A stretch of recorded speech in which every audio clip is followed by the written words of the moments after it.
Do you want to be here, Dimitri? Not really. Then why are you here? My whole life I've been, let's just say, less than popular. But at least I had a few friends.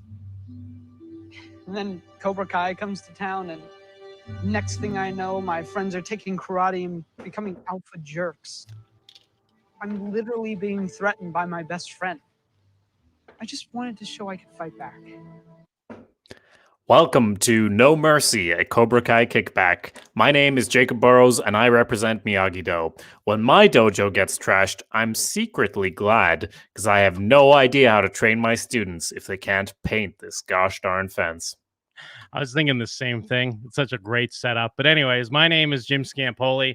I represent Cobra Kai because I can overcome any and all obstacles, even the nickname Shit Lip. Yep. And here we are, another episode of season 2, episode 5, All In. I don't have it up, but I assume it's written by Hayden Schlossberg. Yeah, it's written by Josh Shield, John Hurwitz, Hayden Schlossberg, directed by Josh Shield. Yeah, there we are. We're at the middle now, I think, of season 2, and we're going all in, Jim. We're going all in, and we're going to start out with Eli. Bit of a flashback there, get a nice little bit of a reminder there of Hawk, who he used to be, and his I believe we saw this announcement, like his mother calls the school and they talk about like making an announcement and keeping his name out of it, but of course everyone knows that it's him. That's in season 1, I believe, right? Yeah, because they don't say who the student is, but they mention that he has a like facial deformity. So it, really narrows it down. And yeah, I mean, I like this reminder here because you feel really bad for him. I mean, this poor kid, he just gets picked on and bullied because of his cleft palate, cleft lip, and we're gonna see that he's got this new confidence, but it's leading him down a darker path. It's like the bullied are usually, I think, Ron Bennington, one of the hosts of Ron and Fez, he has a great line of like, I was running from my bully, chasing the kid I was bullying.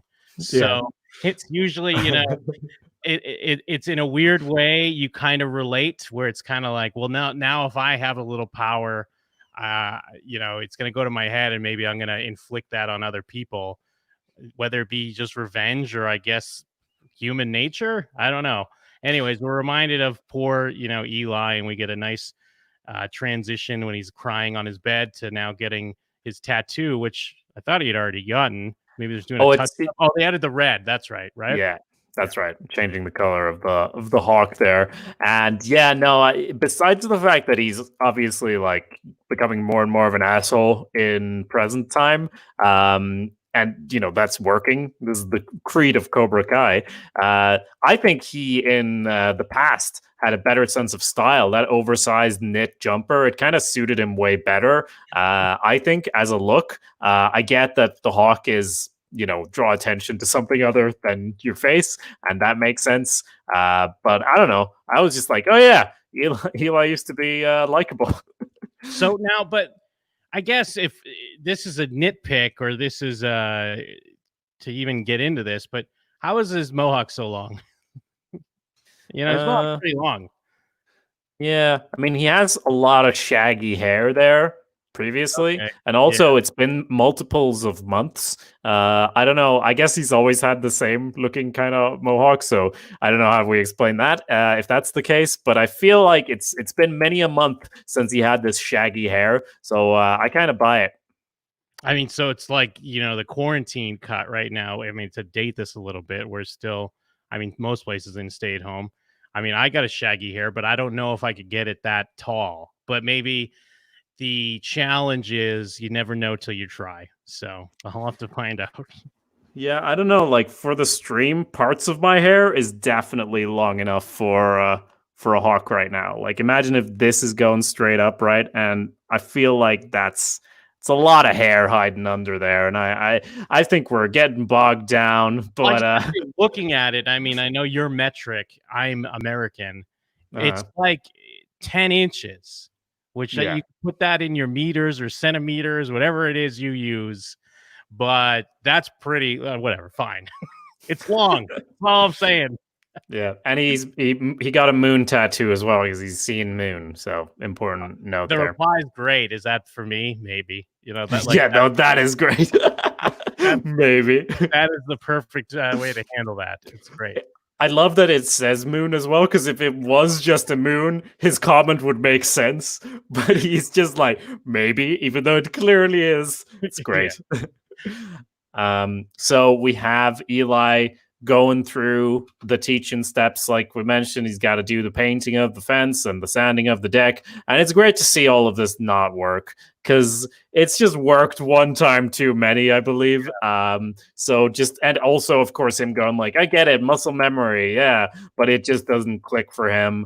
And he does this and that, but he complains, but he wants to be there. And that's kind of the thing going on this episode where Daniel asks him, like, why are you even here if you don't want to do any of the things, even though he seemingly understands why they're good for him.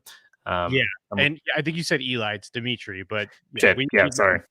And yeah, I like, it's kind of like a meta joke. I like it that he kind of sees through it immediately. He's the first person to understand immediately, like, oh, okay, you want me to do you. Usually people are like, what, you want me to just do chores? This is a scam. But he understands it's to build muscle memory, but he still wants to get past it. Yeah. We move over to Cobra Kai. We get to see the two senseis and their black gis doing a demonstration for everyone. And it just feels wrong, doesn't it, Jim? See Kreese in that black outfit, them teaching together, even though I guess they're not fighting. Like Kreese is not going to be there like trying to kick his ass to show he's the boss. He's just slithering his way in deeper, isn't he, Jim? Yeah, he's just worming his way in, or I guess cobraing his way in. Yeah, because they're going over the basic options of, you know, he's got him in like a rear choke or something. If he goes with his elbow, he exposes his midsection, et cetera, et cetera. And Johnny's lesson is basically, I mean, this gets into the all in, but it's kind of like what, take out your, even if it's, you know, taking out yourself, take out the enemy type deal. Is that kind of what he's getting at with his all in here? I guess the lesson is, as you said, it goes to the all in, and or rather, they're talking about like, damn the consequences, power forward, like do something. Doing something is better than doing nothing. And I guess that's the thing as well with the whole philosophy of like, make a move, whether it be trying to chat someone up or whatever. Doing it and failing is fine, because then you can strike back or whatever. Like, you have to always be on the move.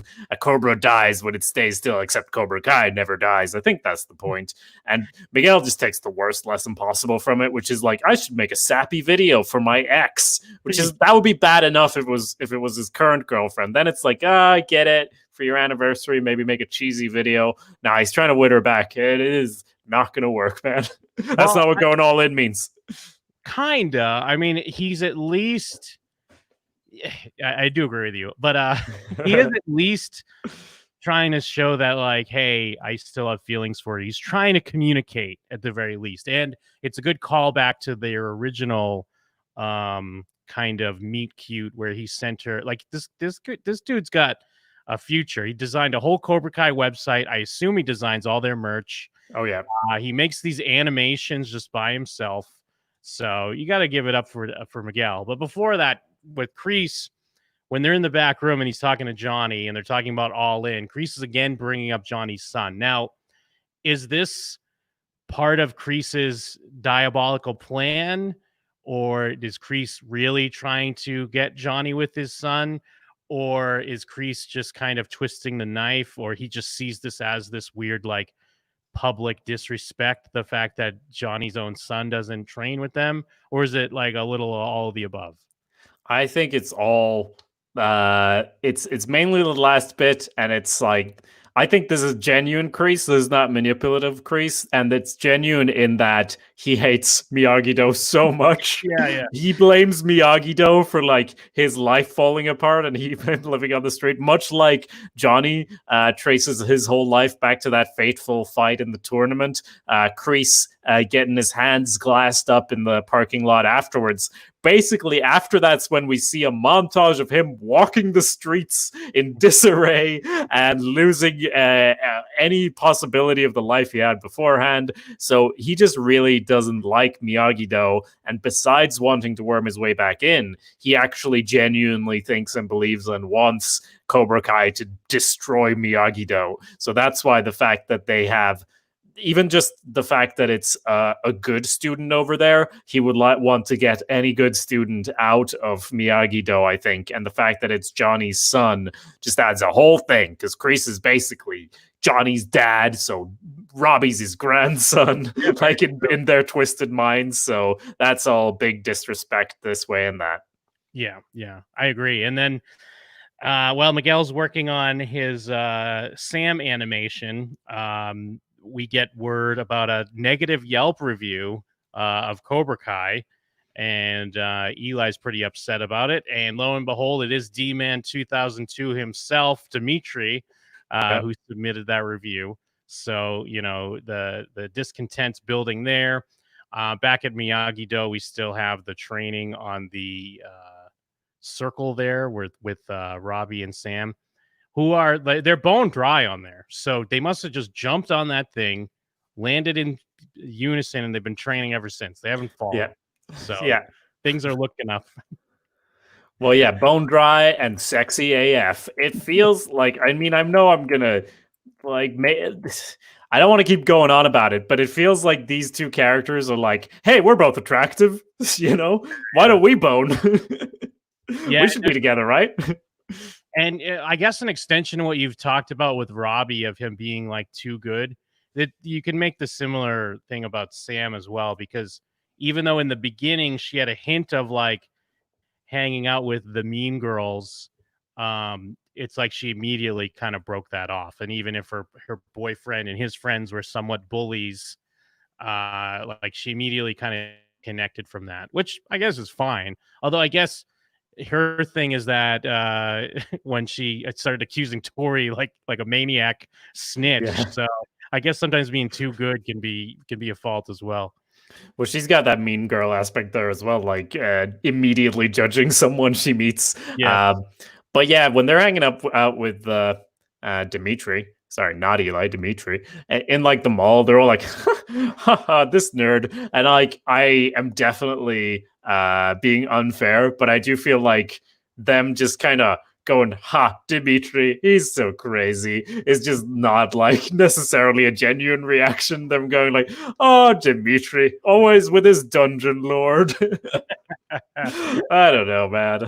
It's like, I know I keep going on about it in all these episodes, but this applies to Sam as well as Robbie at this point, but I just feel like Sam doesn't have that much conflict like going on. I mean, I guess, yeah, there was the one where she just flew off the handle, accused someone she just met of stealing, but like they're basically, I feel like, just props in the growth of Miyagi-Do. So this is not a criticism of their characters. It's just like we're not honing in on anything going on with them at the moment. Like Kreese and Johnny do more talking about Robbie than they're just kind of, they've been installed in the Miyagi-Do dojo, so now it's not about them right now. It's and that's fine, that's fine. And do you think that is also like build up for? Because I feel like a natural destiny potentially for some of these characters, like specifically Sam and Miguel, is that Miguel will one day be Miyagi-Do and Sam will one day be Cobra Kai. Yeah, I don't know the hoops we jump through to get there, but it feels like that will be like a thing we'll have to grapple with internally at one point. Well, yeah, deal with that. Just the fact that, I mean, it's with Miguel. Like, I know he's learned a lot from Cobra Kai, but it's like it comes down to well, as we know, Daniel. he's got some Cobra Kai in him as well. But what we're seeing in this season in particular is that Johnny has some Miyagi-Do in him too. And that's what I'm really excited about, because Johnny's picking up on this and Miguel is the only one picking up on Kreese's bullshit. It's like, wait, that sounds like bullshit. And this is not what Sensei Lawrence is teaching us. And so, yeah, no, I can't wait to see Johnny like meditating or whatever and doing all this shit, and to calling it all bullshit, but then eventually having some sort of 80s inspired breakthrough. I don't know. It's gonna be great. So yeah, then we have some of the clip we heard at the start with Dimitri, and we kind of get, a more real response here, because it is true. Like, karate came back to town, and he lost his small group of friends he had. Like, Yep. at the very least, some kids are nerds, some kids are jocks, whatever you want to say. But he had his crew, and now they're maniacs, and he's just trying to figure out where he fits in now. And I've mentioned it before. I do like his slow roll. I like that he's a smart, nerdy kid, and it's just because he starts doing karate, it's not like a Hawk or something like that, where he can immediately transform, because he's still himself. And he's one of my favorites, because all of the other developments when everyone else learns karate, it's almost instant. So that's why it's great to see the slow roll on Dimitri.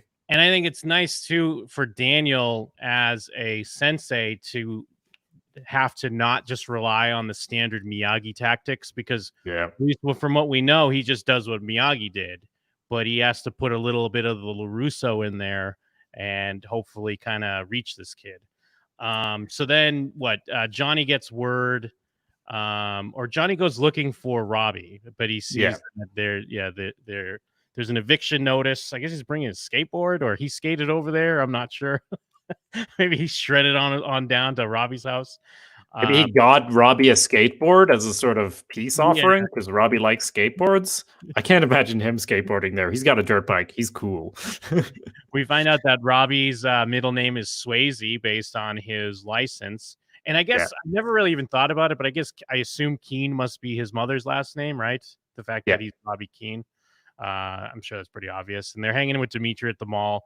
On one hand, I completely agree with what you're saying. Like, I wish there was a little bit more interaction between them two and Dimitri, to see what kind of, what's the vibe here, because it does come off as like, are they laughing with him or at him? And it just doesn't feel that organic. Besides, I guess he's another student, but I also would like them to be friends. Yeah. So on the other hand, I like seeing them together because I want to believe that they're friends. And this episode does have like a nice payoff where they defend him, which is fine. I do like that, but I don't know. I just wish there's a little bit more interaction to kind of show what the vibe was here, where they kind of play off each other a bit more. Yeah, I'm sure we'll get that. Like, I'm just being over eager, but I think the thing is, there's a couple of scenes where Dimitri just talks at them.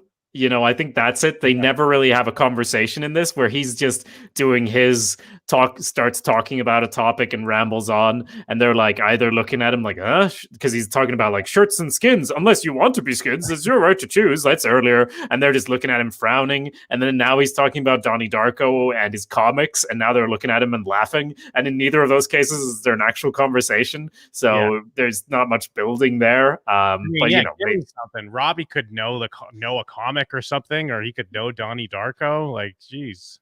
They're clueless. They're clueless fools that just fight on a circle all day. So I think we've been jumping around. So this is where Miguel then shows off his video, and there's an octopus. It's kind of like the relationship mascot. And he uses Comic Sans. So despite all of his design, is that Comic Sans? Maybe it isn't. It's close. It might not be Comic Sans, but it does look close to it. Yeah, and I forget her name. What's that girl's name? I'm sorry. Tori with a Y. Yeah, Tori gives excellent advice, which is to delete that. And she does give good advice just in general, even if it might be selfishly motivated. She says like, yeah, no, this is not going to get anyone to come back to you. You are, this is basic 101 relationship stuff. Act like you're not interested, and then she'll be interested, right, Jim? Or what do you think? Yeah, I mean that is the cliche way to go about it, and I guess there's some truth there, but I guess it's just the romantic in me that I'm like, this is a great animation. You need to send this over. Yeah. No, don't send it over. It's my tip. Maybe a hey you up is what I might allow. I might allow a hey you up. Because the thing is, I don't feel like there's never been an inkling that Sam even thinks about Miguel anymore. So yes, him doing the ignore, I guess either way it's a win-win because he should just kind of get over it at this point. I guess he could go all in, but it's a win-win because at the very least maybe he just does get over it and move on. Johnny shows up at LaRusso Auto, and I always space on this guy's name. Is it Matoush? Anoush. I had it off. Yeah. He does assault him. I love it because he tries to make the point of like, this is the real world now. This isn't like your karate dojo beef, but that completely backfires because he's bringing the karate dojo world to your real world. All right, dude. Because he whoops his ass basically and finds out that Robbie's been living with the Russos. There's definitely like security cameras in a car dealership. I feel like if Anoush wanted to, he could take this further, but I guess it's just like most things in the real world. It's not worth the hassle of it. But if these guys really hate Johnny and he's like coming to their store and literally attacking their employees, I don't know, maybe look into that. I mean, where's the honor in that though? Yeah. Miyagi never wanted to call the cops. Miyagi was no snitch. Yeah, very true. Unlike Dimitri, who he is at the comic book store, and Eli knows exactly where to find him because it's new release day or something. And I like it because Dimitri's, we have seen small hints that the real Eli's still kind of there, even though he's almost gone. But Dimitri kind of is like, I know you, but he also kind of maybe thinking too much of him because he's surprised almost like, what, you'd actually would like just try to hurt me or beat me up? Because he brings all his stooges with him and, he does shove them. And then Dimitri makes a run for it and they make chase towards the cafeteria. And I guess he thinks that Sam and Robbie left, but no, they were just boxing up his chicken.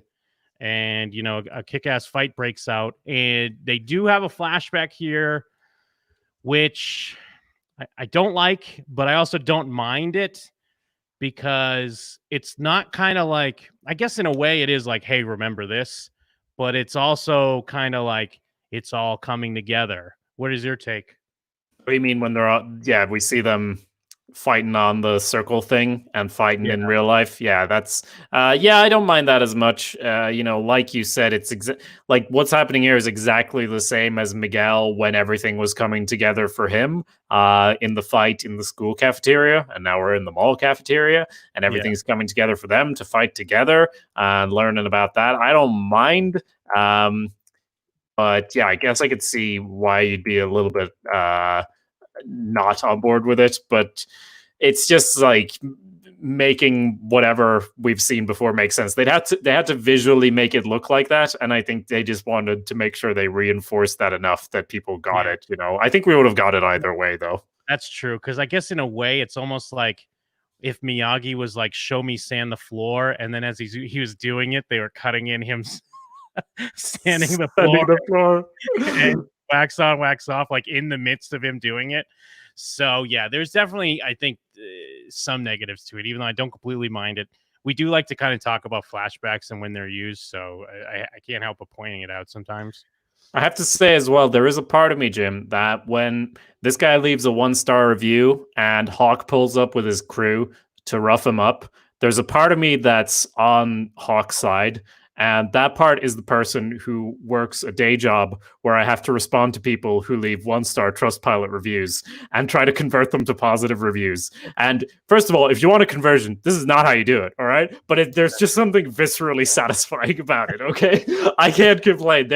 I have to deal with this every day of someone who's left a fucking wall of text, right, in a Trustpilot review. And I have to be all nice to them, and I have to message them and ask for their account details to try to find their account and give them a refund that they probably should have gotten originally anyway, but someone just went, nah, we have to do the policy. Oh, do the policy, will you? Well, how about we have a 1-star Trustpilot rating forever then, okay?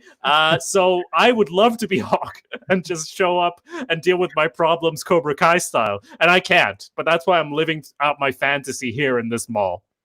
Yeah, no one can blame you because you're getting a real visceral reaction, and it's reading true. So I'll allow it.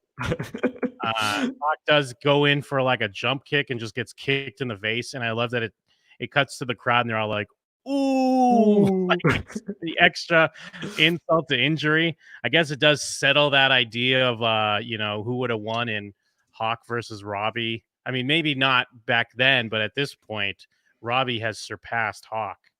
Yeah, and I also feel like this is one of those points that we're like, okay, we live in a different reality now because this is a huge fucking fight, and season 2 is like the fights are bigger, they're badder, and like shit's going down. And I think this in the middle of the season might be like the tipping point where you're like, okay, so I guess there's just like they show a security guard who's just eating lunch or whatever, which it's fine, but it's just like this is basically, if you compare Karate Kid, the original Karate Kid, to this, it's kind of like the Star Wars prequels where suddenly they're doing jump flips and all sorts compared to original lightsaber fights a little bit, because it's like this fight is fucking insane. Imagine seeing this in real life. To be fair, the same thing is happening in the school cafeteria. I just kind of felt like that was more like confined to the school, which made it more sort of realistic to me, whereas this is like there's a fucking huge crowd watching this fight. It's like they're doing a big parkour like flash mob with all their jumping and their kicking and they're flying around, which is part of the point, I guess. They've learned this technique that is performative, like a dance almost. But yeah, it all clicks, but it is insane that this happens and that there are no consequences.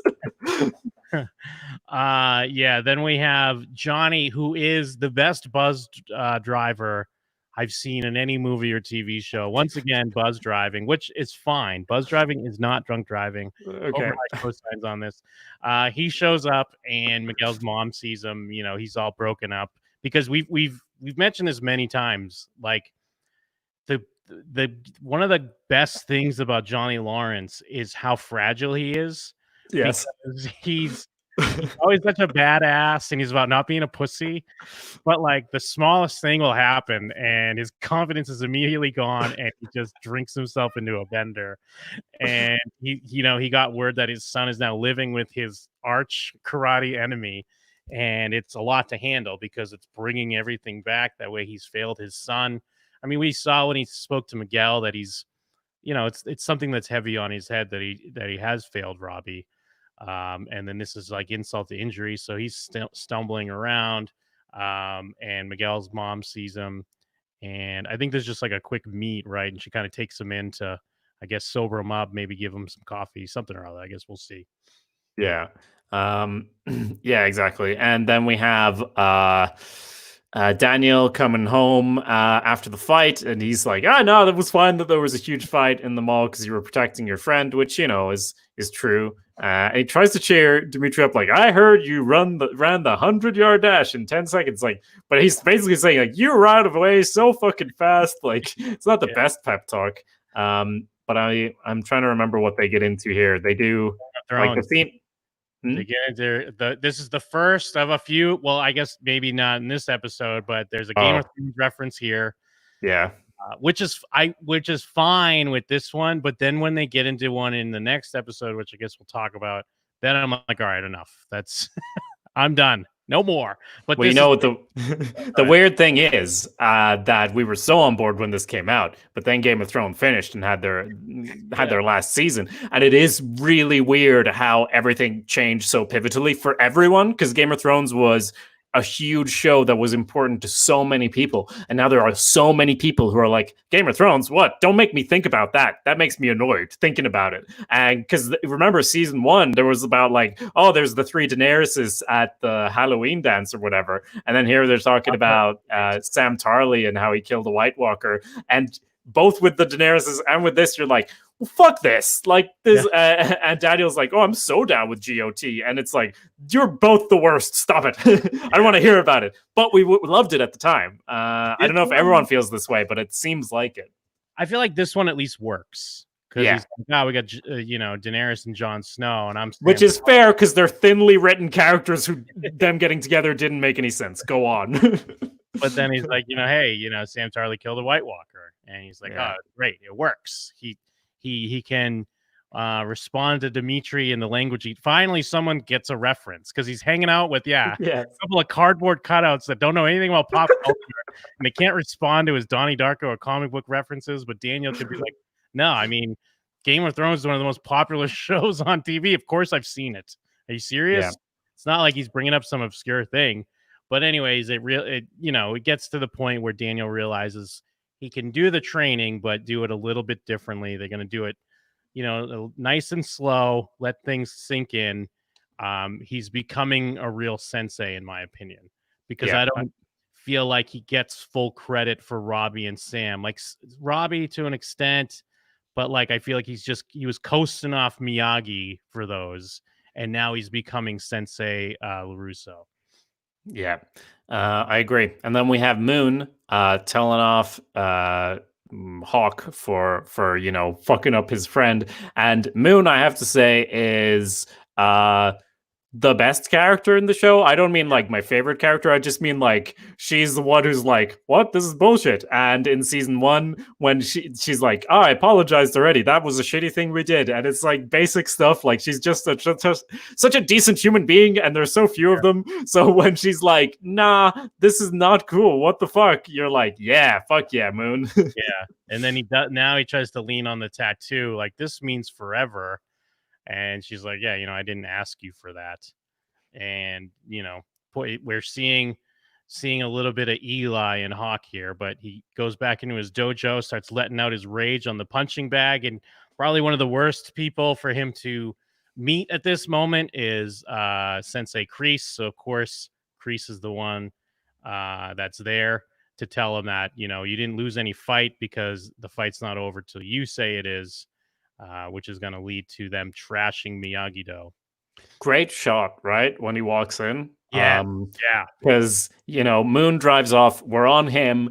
And we follow him in one shot as he walks in. And this is a show that is just so well put together. Like a lot of it is like, we'll make jokes about how the story or characters are sometimes like, oh, so basic stuff. But then there's also things where I'm like only realizing it upon my 3rd, 4th watch or whatever. Like when he walks in there, he's like literally retreating from the pain he's experiencing out in the real world with, say, Moon, and the emotional, like, the feelings he's having, he's escaping from them by going back into Cobra Kai. And that's why it makes so much sense that we're following him traveling from the outside, the real world, into the dojo, and then into the far room, which is basically the domain of Kreese. Visually, it's darker. It says Cobra Kai never dies. And it got cleared out when Kreese showed up, and he's lurking in there. Like he's going into the darkest part of the cave, and Kreese is there waiting for him to twist his emotions. Plus, it's just a visually stunning shot, so I had to call it out.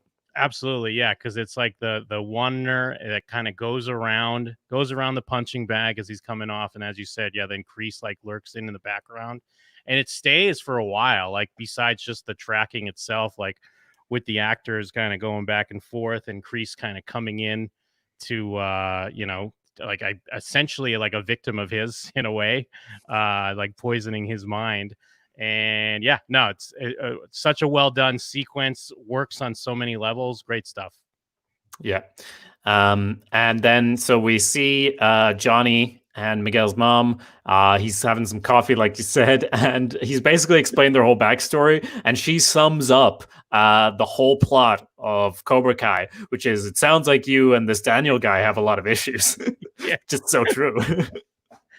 Oh yeah, it's great. And I mean, she does bring up her ex again here. So again, I'm always like perking my ears up, wondering, are they going to do something with this, or we'll see. But she gives some good advice, which comes into play later, because it's just about rising above it and being the bigger man. It's something that Kreese would never tell him to do, or to him it'd be like, being the bigger man is the one who knocks someone down and stomps on him, and you're physically bigger than them. So but yeah, it's weird because in this season, especially in comparison to the first season, and maybe I'll talk a little bit about this more in the next episode, because even though we're checking in with Miguel and Johnny, it doesn't feel like we're getting as much Miguel and Johnny. And I don't mean just together, but I guess it's more surface stuff because we're checking in with these other characters. So, I think we're losing something a little bit. So I just look forward to being more with Johnny and Miguel. I mean, even though there is a scene with Miguel like immediately after with him and Tori, but I just can't put my finger on it. It's like a different vibe with both of those characters. Yeah, I think it is part of it as well, is Kreese snaring his way in, and sometimes Kreese is holding the lesson, and like the whole thing of like, I mean, right now Kreese is doing like half the lesson of like, oh, you got to go all in or whatever. Like he's, like you said, I am also missing some scenes with like Johnny and Miguel, and we're seeing more other characters bumped together, and that's probably to the detriment for both of them. But he does get some good advice from Miguel's mother, and we have flashbacks in this one too when she asks like, what did Daniel do to you in high school? And we just see flashbacks of Daniel punching and kicking him. Do you think that's warranted? Not really. But I almost feel like that's kind of part of the joke, at least. Yeah. I mean, maybe I'm reading that wrong, but I read that more as kind of the goof of like, oh, here we go again. Like we can't. How can I explain this to you? Yeah. Like, how can I possibly tell you this story and not sound like a maniac? But I read it more as a joke, so I enjoy it. I thought it was more like him, because even though we love Johnny, we did all watch The Karate Kid, and we know that unlike what that famous video says, Johnny was the bad guy. So it's kind of like, it clarifies, I guess, what's still on his mind when he thinks back to high school, rather than, because if he could have, like, if it was just done in the moment without a flashback, maybe he'd done like some shifty eyes and we'd read into that like, oh, he knows he was the bad guy or whatever. But now it seems like he's still thinking that same way he did before. Yeah, because it's very much the shorthand version of when he explained it to Miguel. It is like his point of view of how he was wronged. So yeah, it does work in that respect as well. Yep. And then I guess Miguel doesn't realize like Tori is all in on Miguel, and he's not picking up on it until finally she tells him to make a move. Like she put together this awesome date, took him to the playground. They're playing games on the I don't even know what the fuck it is, the spinny thing, merry-go-round. I don't know what they were called. Yeah. But the game is to spin until you're dizzy, by the way, which doesn't seem like a game that's come up with and played by I don't know, someone who feels super stable. Just saying. Yeah, and it's like till you're dizzy, and then you just jump off when it's fast. Because even Miguel's like, "Wow, you are crazy." You jumped off the thing. Like, that's not that crazy. But it's also, we see that it's premeditated because she jumps to the exact spot where the plane's going to come soon. Like, she put some thought into this. She's into the Miguel business, which who can blame him? Miguel's great. And it does kind of show maybe her advice had some ulterior motives, because get his mind off Sam, and they end up kissing. Although he does bring up Sam even like right before, like, oh, this reminds me when Sam and I did something or other. Yeah. So good for him. It seems like a nice moment. The plane goes over. He's excited. This is crazy. You're like a cool adrenaline chick. You get dizzy and jump and look at and sit under. Yeah, and if he wants to go to a place where you need a fake ID, she's got the hookups for that as well. She's just full of tricks. Yeah, I would be interested in if how our listeners feel at this point. But at this point, I'm. By the way, you can email us at showswhatyouknowshow@gmail.com. But at this point, I'm over Sam and Miguel, so I feel like Miguel should be as well. So I'm like, yeah, this is great. Make up with this girl. Good. This is good for you, Miguel. Yeah, no, I agree. It is good for him. He needs to kind of make peace with the whole Sam situation, and then enter Robbie into the house. Like, I can never tell if they're in like this courtyard or in the house, like the LaRusso mansion. She's making s'mores, which is s'mores with Reese's peanut butter cups, which is a pretty genius idea. Does she go in for the kiss, or does he go in for the kiss? Or they both do? He stops it, right? It's a mutual going in for the kiss, and he stops it because like he's living there. It makes sense. And then they just Well, I was just gonna say it's such a mature, smart move that he does. Yeah.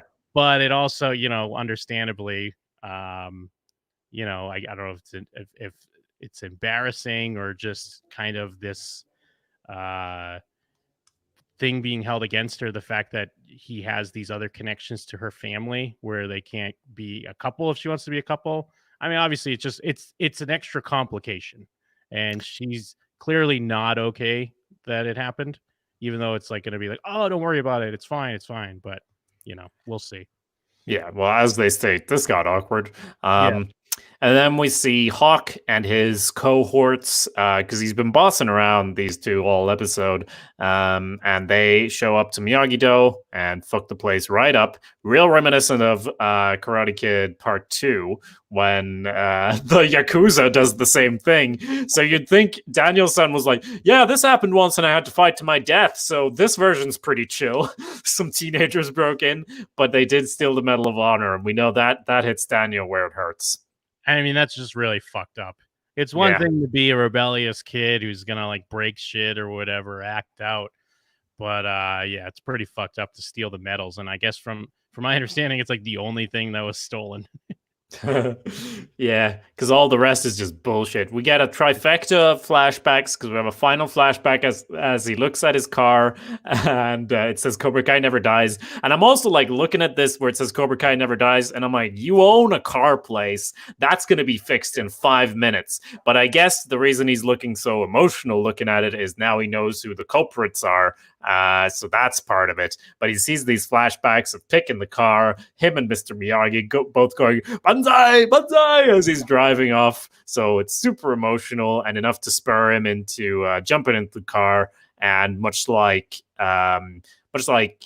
Dimitri was talking about, he wants to strike back.